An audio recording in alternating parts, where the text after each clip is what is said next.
And we're back. I'm the Roleplay Gamer. This is Pillars of Eternity.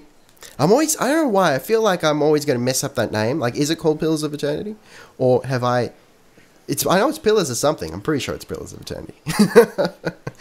But sometimes I'm concerned that, is it Pillars of something else?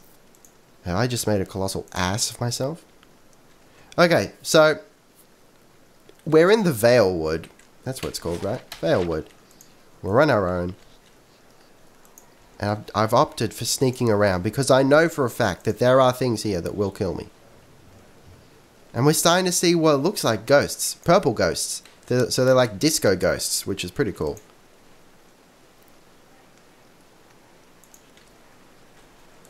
Okay. I am going to use some...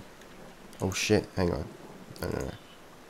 I'm going to use some knowledge of a previous playthrough to get through here unscathed. So we saw there's a guy there. I'm fairly sure there are things up here.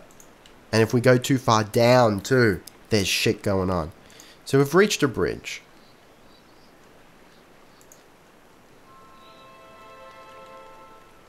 Okay. Ah, and there's someone here to talk to. Damn thing, come on. Nonton. Was that his name? Nonton. Good day, stranger. Okay, this man appears to be hurriedly dismantling his camp in quick, jerky movements. He looks up as you approach, his expression tense and drawn. Greetings, he says, a little breathless. On your way south, is it? Actually, we should probably make up a voice for him. Keep forgetting. Half Orlan. Oh, okay. So it's basically saying because we're a half Orlan, this is his response, which is interesting. Okay. Don't get too many of your sort coming out this way. Meaning no offense. Suppose you're headed for Defiance Bay. Now, Defiance Bay seems like the equivalent of Baldur's Gate. I'm really interested to see what it's about. I haven't gotten there in my personal playthrough yet. He wipes his brow, turning to face you. The sooner you're clear of these woods, the better, I think. Okay. So what do we tell him? I feel like, considering we're seeing shit, and, you know, we're not a really social, personable kind of guy. And we're not really entirely sure what we saw. I'm not sure if we want to mention the whole fiasco with the soul-sucking machine.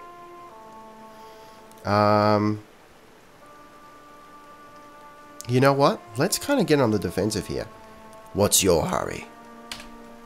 The man looks down at the tent and then at his hands. I mean to follow my own advice. Came out here on a hunt, me and a friend of mine. Thought we'd bring a stag home. Eat something other than bread for once. Again, I forgot the voice.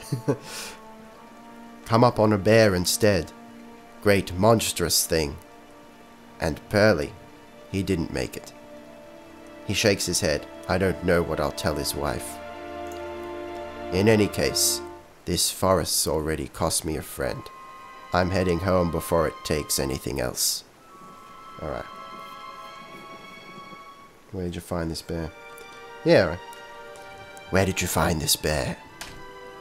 In a cave, a ways up that way. He turns to point to the northwest. I wouldn't seek it out if I were you. It was a great brute of a beast. Would hate to hear it took another life. In any case, this forest's already cost me a friend. I'm heading home before it takes anything. Okay, so this is the first time I've actually seen a line repeated.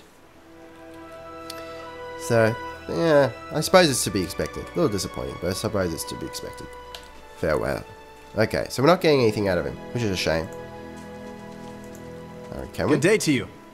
What happened to your friend for? Yeah, we can't get anything out of it. Alright, so let's go sneak Blade in the dark. So in this case, we're going to take his advice. We're not going to go after that bear, because I know for a fact that it's going to take quite a few party members to take down. It's supposedly a fairly evil creature. So there you go. We're at Gilded Vale. 8-hour trip. Cool. I suppose I should read these tooltips. Or hints. The stealth skill is used to avoid detection while in scouting mode. Classes like rogues and rangers start with a bonus to start. Let's sit our spoils down a while. Okay. So it looks like we've arrived at night, and there does seem to be a day-night cycle. Yes, there is. There is, in fact, a legitimate day-night cycle. Day 3, hour 26. Okay. We probably don't need to sneak anymore.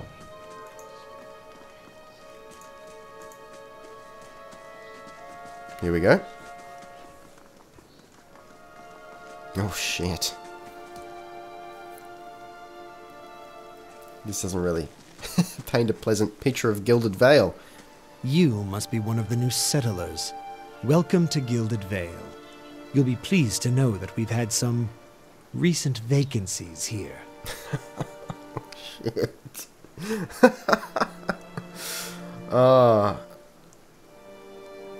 You know what? Let's be a little sarcastic. I feel at home already. Of course, we'll need to make some inquiries first. The inestimable Lord Radric VII has taken great pains to insulate our town from Widewind's legacy. Have you ever sired a Hollowborn child? You know what? Let's play dumb. Let's assume that our character doesn't know what that means. What are you talking about? An infant born without a soul, of course. Lord Radric has made it his first priority to eliminate this scourge from our village. I should warn you, stranger. Here in Gilded Vale, we have a special place for dissidents, charlatans, and those who would hide a curse in our midst. He steps to the side and inclines his head ever so slightly towards the deformed tree. His Shit. lordship's wife is with child and due any day now. Without his approval, I shan't be able to find you a permanent settlement. It will have to wait until after the birth. We can continue our interview then, after the bell tolls from Radric's hold to signal my lord's new heir. In the meantime, you can find temporary accommodations at the inn just southwest of here. Alright.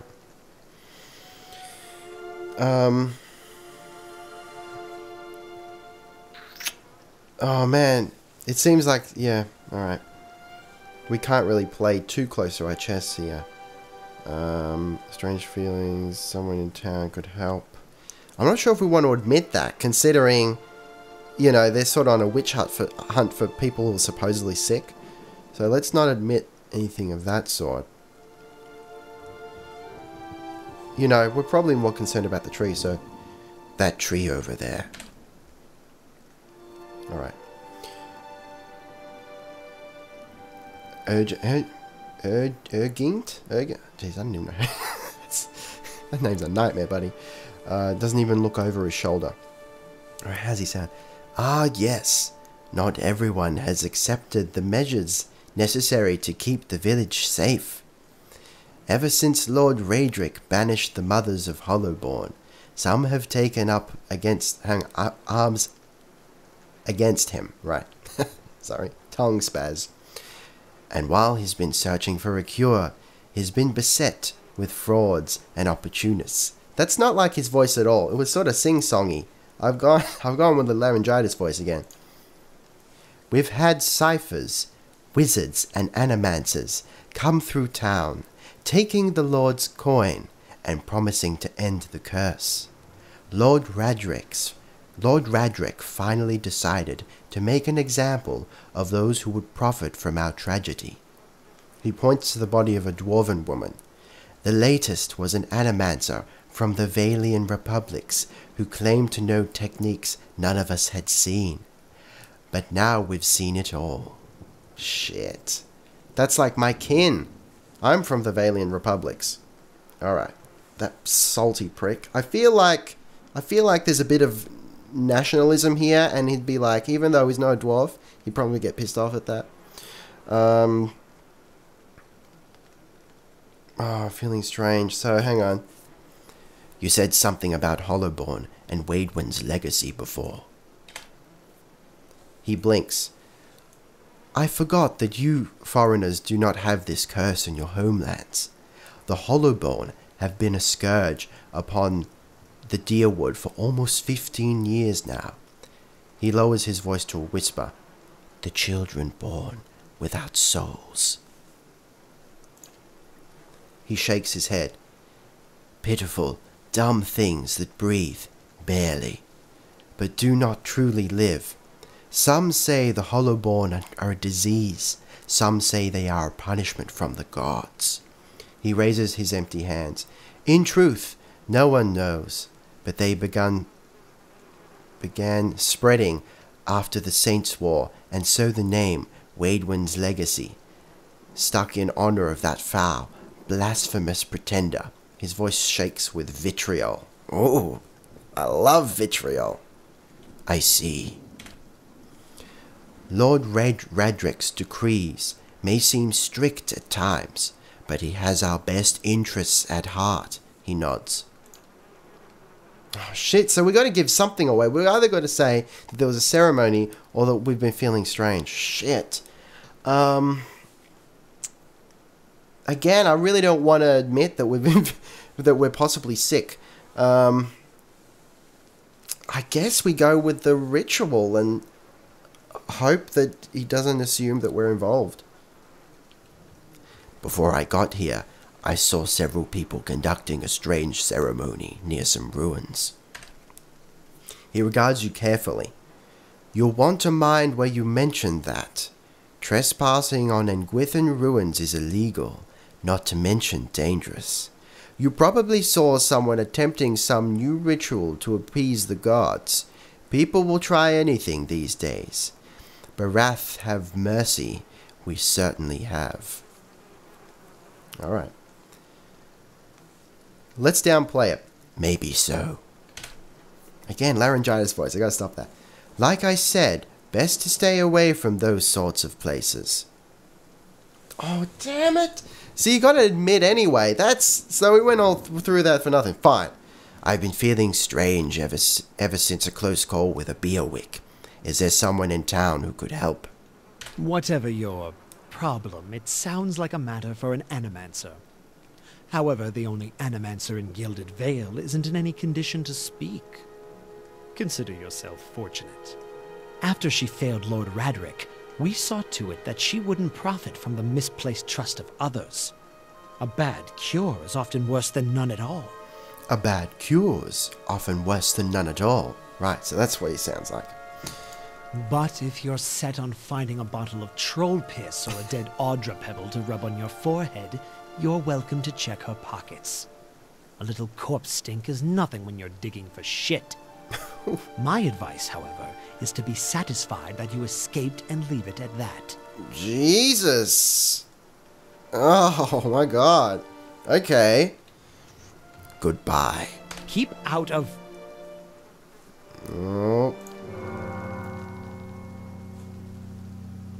Listen! 2 tolls. Let that be the last. 3. Gods have mercy. Okay. It seems your arrival is ill-timed. Damn it. 3 bells toll only for the death of a Radric. I fear Lord Radric's heir is lost, or else Hollowborn, and so lost all the same. You should tread carefully. Circumstances have changed a great deal. That sandbagging son of a bitch. Alright. I'm most interested in that last question. Does this affect the Lord's offer to new settlers? I can... Hang on, how did he sound again? He's sort of slimy and sing-songy. I can be sure of nothing right now. I advise you to get some... Hang on. I advise you to get some rest. The inn, or a stable for all I care. Find me afterwards. I will know more soon enough. Okay. I'd love to say don't threaten me, little man, but... let's pick our battles here. Farewell. Alright. That's Salty Devil. I like him. He's a prick, but I like him. He's a good character. So, hang on. Can we actually... There's nothing going on with the tree, is there? Idea. Let's talk to Idea. Were you looking for someone in that tree? I could introduce you.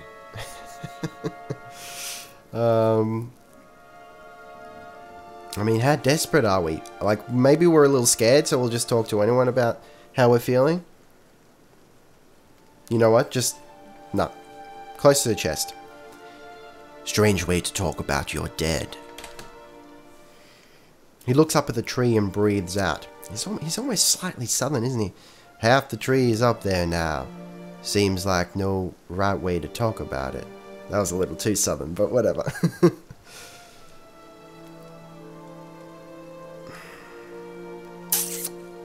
You know what? Alright. I'm looking for someone who can help me feel better. Hey, maybe we're looking for a hooker. He doesn't know. That's fine. He gives an understanding nod as he takes a long drag from his pipe. My condolences. I gotta get used to that voice. He exhales and turns his attention away, watching the village around him. Alright, that's all he's got to give us. But, alright, fine. That's all he's got to be. Things are bound to get worse now. So I'm not sure how... Oh, hang on. Flowers. I'm not sure how dumb I want to play here. Which might be something for you guys to tell me. Like, because I've played through this part before. Do you want me to just power through it? Or do you want me to play dumb a little bit to give you guys something to enjoy in the roleplay? Let me know. Anyway, let's head towards the inn, because that's where we've been directed. You see 4 people gathered by the door to the inn. Their raised voices and choppy gestures suggest an argument reaching its climax. The first figure raises his hands for calm. His face is partially obscured by a hood, but his height and stature suggest an elf. I meant no offense. Let's put this matter to rest over a round, shall we? My treat. Hoping to soothe our pride with a few Adira coppers, eh? We don't need your coin. Alright. What's going on? Say nothing. Everybody comes. You know what? Let's just watch it play out. One of the other men glares at the hooded elf. His eyes are red with drink, but his gaze is focused. You've got a lot of gall, mocking us in our own village. We don't take ill treatment from foreigners, especially not hang on, what is it? Adirans. I'm just going to assume that's how, because it's a deer, isn't it? A dare? Adirans. Something like that. Go on. Say it again. I'm itching for an excuse. Itching for an excuse. Oh yeah, that's what he sounds like. Fie, you're itching for the kindling touch of your sister, you Coxfither! The thing I want to know is what the hell is a Coxfither? That's it. I'm Googling that as soon as I stop recording. Jesus. I'll cut that barrel-licking tongue out of your head. The second man snarls. Okay. Oh, okay. That's what he said. Right. This is a misunderstanding. I didn't say whatever it is you think I said. We've nigh quarrel. I like this guy. That's where you're wrong. Okay. This is absurd. This is unnecessary. Wouldn't you rather be inside? You're not going to take that from him, are you? I really want to provoke this situation. You know what? Just stop it. Stop it. Who cares? This is roleplay, alright? We're going to provoke the situation. You're not going to take that from him, are you? They turn their ire on you. No, and we're not taking it from you either. Oh, shit. Okay. Yeah, I have gotten out of this without a fight, but it looks like there's a fight. Okay. Wait, we may as well attack this guy who's attacking us. Oh, shit! What? Did I do that, or was that the other guy? Okay. As the last of the attackers falls, the elf turns to you, the tension almost gone from his smooth face. Not quite how I hoped to get to know the neighbors. Thank you for your timely assistance with that awkward situation. You mean for slaughtering them? You're welcome. You know, let's not oversell the fact that we're a macabre, you know, weirdo. And by the way, I know it's more commonly pronounced macabre. I don't think macabre is entirely incorrect. I just like the way it sounds. So even if it is incorrect, I'm going to pronounce it macabre because I like the way it sounds. So we're not like we are. We're a macabre twisted weirdo, but let's not advertise it. So I'm just going to be polite. I'm glad I could help. Courtesy is a rare pleasure in these parts. Though your accent suggests that you are no more local than I. Is it really that bad? He straightens his hood and you note the remains of fraying embroidery on his gloves. His boots are caked with the dirt of many months' travel, but the leatherwork beneath it is sturdy and fine. Well, I suppose introductions are in order after that little fiasco. Aloth Corvisor, at your service. Corvisor, okay. I don't want to say something about yourself. I don't want to hear his life story, but how did you manage to get stuck out here? He laughs uncomfortably. That is something of a long story. Well, I'm a wizard by training, and an adventurer by necessity. I was born in the Seathwood, part of the mainland of the Adir Empire, and both of my parents served the nobility, which afforded me an education for which I am grateful. However, there were no open positions in those houses, and so I decided to seek new means in a new land. And how exactly did you come to be here? Okay. I was traveling with a... Hang on, now I've suddenly gone American. I was traveling with a caravan, but we were separated near some ruins. In Gwithan ruins? Well, those can be dangerous places during the best of times, which these are not. I mean, half the locals would arrest you for trespassing and the rest would kill you outright. I'm curious, what exactly did you find there? Oh, man. You know, again, let's try and be as vague as possible.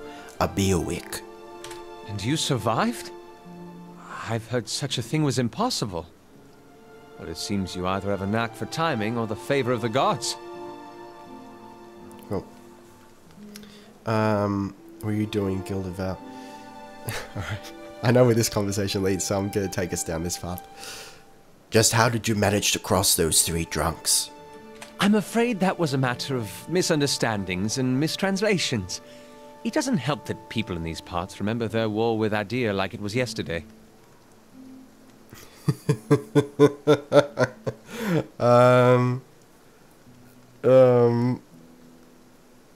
How blunt do we want to be? No, let's say a little more poetically, because we're a chanter, we're a singer, we're a minstrel, we're a classy kind of asshole.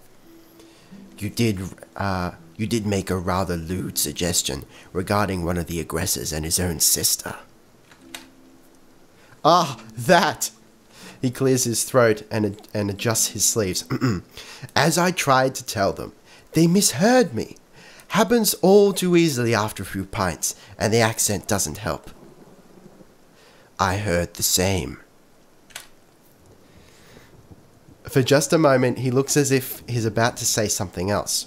His expression brightens with mischief, but before he can speak, he forces a tight smile, biting his lips so hard you expect to see blood. Finally, his face relaxes, and he shakes his head. I should speak more clearly next time. My apologies. Sorry. Either this guy's multiple personality, or what I think is more the case. He knows what he said. He's just a salty little devil. I like him already. I like him. All right. You know, let's just end it there. I should get going.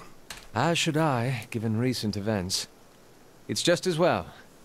I've had enough of the watered wine and lumpy beds at the inn. They say even the owner tired of the place. Just up and left one day. It explains quite a lot about the upkeep. Perhaps I could join you. I could use a change of scenery, and I find it's better to travel in numbers. Alright, so we definitely want this guy in our party. Not just because we need more party members, but more so because he's a saucy little minx. He sounds like a hilarious companion. So do I. Let's go then. Excellent. I shall follow you. Great. So he's going to be tricky. I mean, with the stuff that's not voiced, I'm just going to have to interpret which is the... He started, kind of went Scottish or Irish, didn't he? I can't quite remember. I think it... Yeah, I can't remember. I'm going to have to like watch over that section again and figure it out. But yeah, so his other personality that suggests people to, they do lewd things with their sisters. It's going to be hard to gauge which sentence is which, but we'll see what we can do. Cool. So we're now at twosome. So we may as well loot these guys. We've got a bunch of clubs, rather simple clothing, and some coppers. Okay, this guy's full up. So yeah. So I guess let's head into the inn.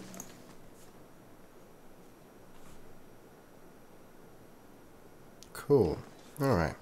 So I feel like I always do this. I know, I apologize for it. Like when the loading screen comes, it's almost like, alright, let's wait for the loading screen. You guys can't hear me because it's loading. Shh. I know. I should talk more during loading screens. Alright. Okay, so at the inn, we can get a room. We're fatigued, so that could actually help. We'll need to rest to fix that up. And I believe depending how much you pay for a room, which you'll see in a second, depending how much you pay for a room, you actually get a lasting bonus. You can also hire, like basically mercenaries, adventurers, that haven't got like backstories, but they're pretty good. They're like the regular companions, just without the added dialogue and backstory. It's pretty cool. Gods keep you. Okay. Oh, greetings and welcome to Blackhound Inn. The innkeeper bows her head curtly. Please sit where you like. Would you like a drink or a room? We have two available at the moment. I'm afraid we can't offer much by the way of a good meal today, she sighs, unless you're fond of cold porridge. Excuse me. Alright, like a room please, can you use some reliable help? You're looking for work. Yeah. I could use some reliable help. Do you know of anyone looking for work? Which we're going to need more people in our party, especially if we're going to take on that bear. You know, if we want to, maybe we don't want to. Because it's, we're role-playing here, it's probably not something that we're concerned with. In fact, we've probably already forgotten. Oh, well I wouldn't say I can speak from experience, but we do have a certain sort coming by looking for work from time to time. If you want to hire someone on, I'd be happy to send them your way. Let me see what I have to work with. Cool, we can in fact hire... Oh, but he or she is quite expensive. We can't actually afford them yet. I have seen them go for cheaper, so we will be able to get there. I think maybe the game just doesn't want us to have a bigger party at this point.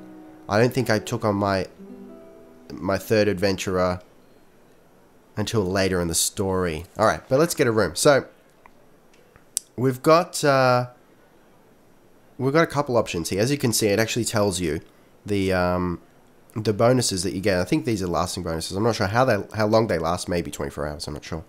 But we're just going to go for a common room. It's free. Funnily enough. I mean, how many inns do you go to where you get a free room? That's pretty amazing. Yep, 0 coppers. And we get a little dream sequence. So I like how subtle this is.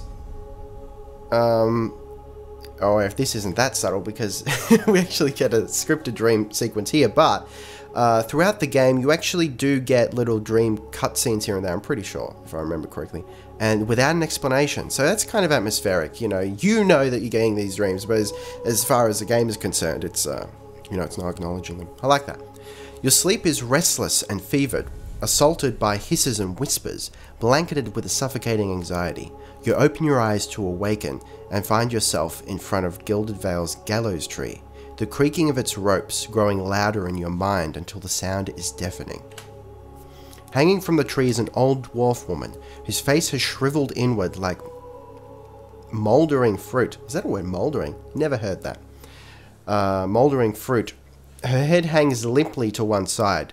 As you look at her, she looms larger and larger in your mind until she is mere inches from your face. Ooh, creepy.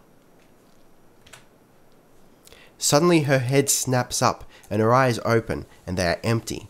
and behind them is a vast nothingness that makes your stomach drop. Her mouth slowly parts, and with a gust of rancid air she speaks a word. Watcha! You jolt awake, the foul smell of the dwarf woman's breath still permeating your nostrils. Sweat runs down your face in thick droplets, and your skin is soaked from head to toe. You remember the woman. You remember seeing her decaying face when you spoke with the magistrate. He called her an animancer. Though it fills you with a new queasy apprehension, you feel a strange compulsion to see this woman once more, if only to confirm she is truly dead. Okay. There we go. So we've got a quest, I guess. Man, I like this idea. I feel like this is something I could do, being an adventurer, a traveling adventurer. Even if, like, because then when you go to an inn, like maybe you're low on coin. I mean, this is such a stupid thing to get excited about, but maybe you're low on coin, so the whole party piles into one room and sleeps in one room, and so like, I don't know, like the camaraderie and so that sounded so weird, but some of you, I'm sure you understand what I mean. But like, yeah, the camaraderie and like, hey, let's go slay monsters and get coin and stuff. It's cool. It's like a little business, a traveling business with adventure. Anyway, so we've run out of time for this episode. We're going to leave it there. So next time we're going to talk to the dwarf woman, and maybe have a look around town. See if we can drum up some more help, get some more companions to fill out those 6 party slots. Anyway, guys, make sure you like, subscribe, and all that jazz. Something as simple as liking really does help. So thanks for watching, and I'll see you next time. Roleplay Gamer, out.